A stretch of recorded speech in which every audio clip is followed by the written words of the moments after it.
When you think about Austin, what comes to mind? Music and art, the ever-expanding skyline, or maybe just tacos and barbecue?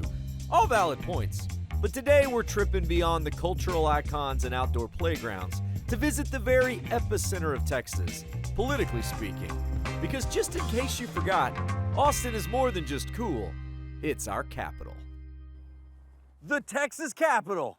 Time to trip the government. Woo!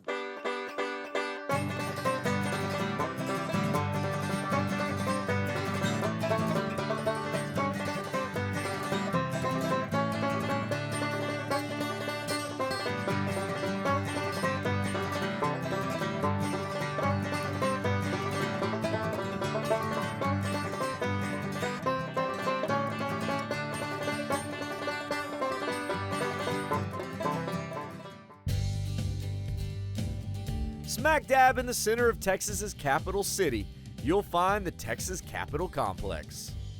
Maybe you're like me and you remember the first time you set foot on these grounds, taking in this beautiful building and all of its pink glory. But the capital of Texas, with an AL, is much more than just the Capitol building with an OL. These few city blocks house every branch of our Texas government, and since it's all owned by the public, well, it's open for tripping. The Capitol building, OL, is grand indeed. But before we explore it, a brief history on the Texas capital city, AL. You know, it wasn't always in Austin. No, for 50 years, the capital of Mexican Tejas was San Antonio. In the 1820s, the de facto capital became San Felipe de Austin, the center of Stephen F. Austin's colony. The capital moved to Washington on the Brazos briefly for Texans to declare independence, then to Harrisburg, then to Velasco, and finally to West Columbia for our first official elected government. After a brief stint in Houston, in 1839 it moved to its permanent home in Waterloo, a small town that eventually changed its name to Austin. In 1842, Sam Houston tried to move the capital back to Houston, but when soldiers came for the archives, a lady fired a cannon at them, and they decided it was best to just leave the capital where it was, and where it remains today. The first Capitol building was a simple log cabin by the river.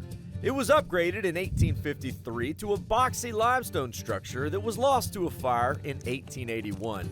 And while tragic indeed, it left open the opportunity for a new Capitol building, one that would herald the grandeur of Texas for generations. And so for 6 years, the state worked tirelessly, hauling in local granite from the hill country and hiring the finest craftsmen available to build what we know now as our Texas Capitol.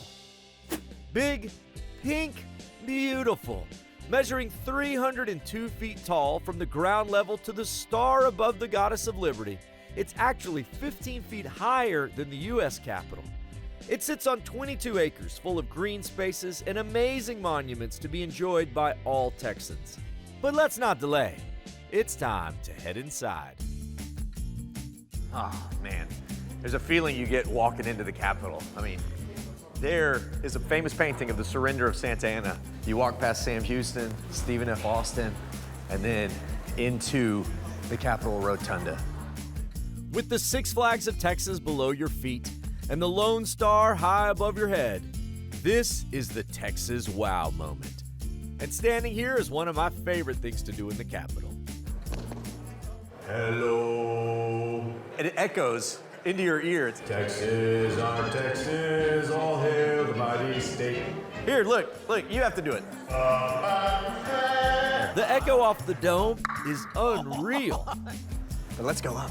And if you don't mind climbing some stairs, the best view is at the top. Oh, wow. This is awesome. All right, so we are on the 4th level of the Capitol Rotunda. Look at that. And we are up here with the very first governors. And every time a new governor is elected, they have to move the portraits one by one, winding them all the way up to the top floor. So they do offer Capitol Dome tours, which can get you even closer to the star, but we got a very special tour set up for today. Now, quick civics lesson. Like the federal government, Texas has 3 branches: legislative, judicial, and executive. The legislative branch operates here and consists of 2 co-equal chambers: the Texas House of Representatives, which has 150 members, and the Texas Senate with 31 members. Now, the highest ranking official of them both, who also happens to be our day's tour guide, Lieutenant Governor Dan Patrick. Took you long enough to get here. We've been a few places. Been a few places. We're in your office? This is your private office? Well, it's the people's office. Okay. You know, who's ever lieutenant governor is just borrowing it for, for 4 years at a time. You know? Right. But, I love when people come to the Capitol because it's something they'll always remember. Oh, yeah. It's kind of cool.